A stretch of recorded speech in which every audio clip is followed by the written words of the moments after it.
Hey everybody, welcome back to the shop. Alright, looking at Scott's Scrambler here. I've got the distributor in, and I've just finished making some wires for it. That's a DUI HEI distributor. When you're putting wires on something like that, best to open up your plug gap to about 50 to 55 thousandths. This is a very high quality Moroso wire, 8.8 millimeter. Silicone boots on it. Don't skimp on your wires when you're using an HEI. I upgraded the alternator to 100 amp, one wire. I had the factory one in there. I swapped it out for that because we're putting a winch on here. And if we come around here, I'm getting the plumbing done. We need a regulator with these Webers. And it splits and goes to both carburetors. With your distributor, you need your vacuum coming off both carburetors. There's a T in there. I don't know how many guys are doing dual carbs, but if you are, just a few tips for you. I have the low car transmission kickdown going in here. That did not work very well for me. There it is, bolted there, and this is going to hook to the kickdown lever right here. This particular bracket on the Weber is going to have to be changed, and I don't get enough throw out of my linkage. So I got to get in there and modify all that stuff. No big deal. I did just finish putting the transmission lines in. Right there and there. I just got to get some clamps and get everything clamped in place. But I use AN adapters and hose and stuff. That's PTFE hose. It's good for transmission fluid. You know, from the factory you have a couple of short pieces of rubber hose. I don't know if you can see in there. A couple short pieces of rubber hose, and it goes to hard line. And then it's up tight against the pan, and with the headers and the exhaust right there, it would just be getting too hot. This is a good way to do it. It's flexible enough, but it's still high quality, and it's not going to deteriorate. You know, there's been times where vehicles come in here and they kind of wreck their transmission because they lost all the fluid because of a tiny little leak that they didn't know right there, where most factories go from rubber line to hard line. No worries with this stuff. This will last a lifetime.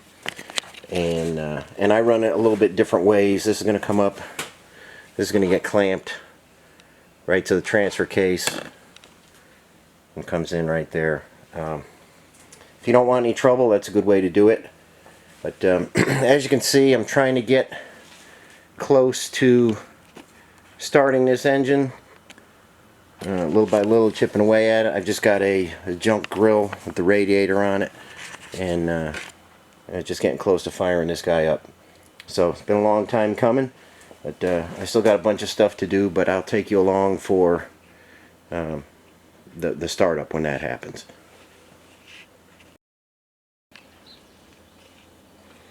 Okay guys, we're continuing on with the Scrambler progress here. Here is the transmission line. We got it clamped to the fuel line here. It goes up over the transfer case, is clamped, and then jumps right into a 90-degree fitting. That's not the way the originals were run. That's how I like to run them. I like to keep them away from the heat. And that's that side. I don't know where this video left off, but I got the plug wires made. I got some fuel lines made, and I got some K&N breathers in here. These are washable, so these will last a long time. There's no PCV system when you do a dual carb setup, so don't hook one up. You're not going to run right if you do. Nothing's rooted permanently yet, but I've got a fuel filter here. a bracket here to make this rigid. Fuel regulator splits off to both carbs. Your vacuum advance has to come from both carburetors. You can see we're taking off right there, and that's heading over to the distributor. So you can't just do one carb, it won't advance right. The kickdown lever was a bit of a bear. Here we are hooked up right here. Okay.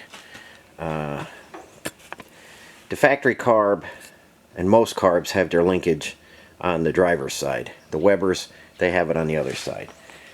It makes for a pain to get everything done. I'm making a new bracket here. It's not attached yet. I have the cable going through there, and it's fixed right here. So when you step on a throttle, this will pull back. Let me see if I can show you that.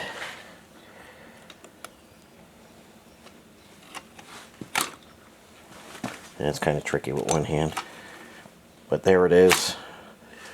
And I'm going to try and get you down in there.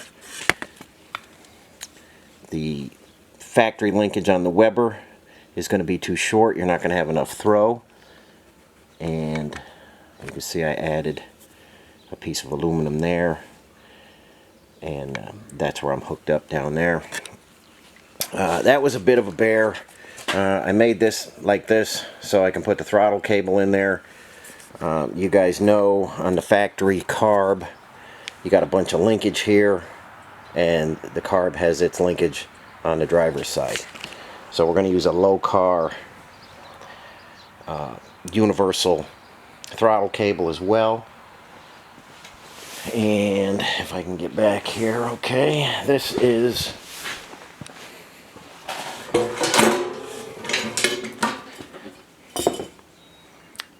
your factory kickdown rod.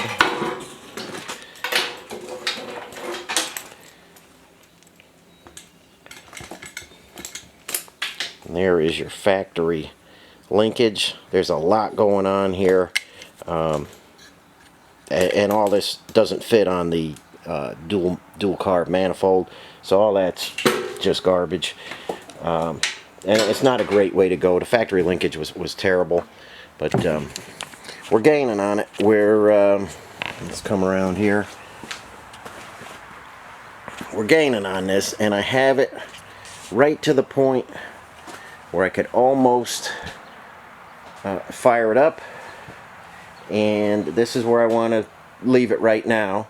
I'm going to get back on the body work. We've got some welding, priming, sanding, and paint and stuff. I want to get the paint done because I don't want to run these and just have fuel sitting in the carbs and stuff. And I want to run it closer to when it's going to go together. So I have everything hooked up roughly the way I want it. Fuel, you know, just clamping things and stuff, but it's ready to fire, and now it's time for body and paint. So I don't know how many guys are doing dual carb setups, but there's a lot of little tips, and like I say, you don't run a PCV system. So you can see I got a plug in the bottom there. Don't leave that wide open. You'll just take raw unfiltered air into your carburetor. So make sure you plug the bottom hole there where the PCV usually is. And these K&Ns work real good for breathers.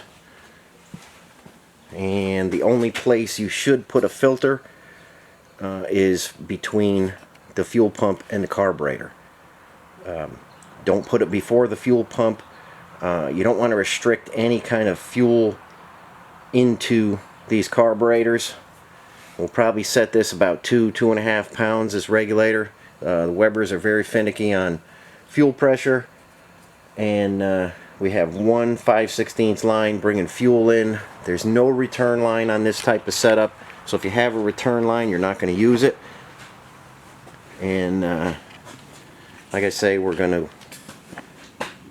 run the HEI, and it should be a long-lasting, good running motor when we finally get to firing this up. So that's all I have for you today. If you like this kind of stuff, let me know. Some guys are getting tired of the Scrambler project, but if you are, let me know. If you want to see more, also let me know.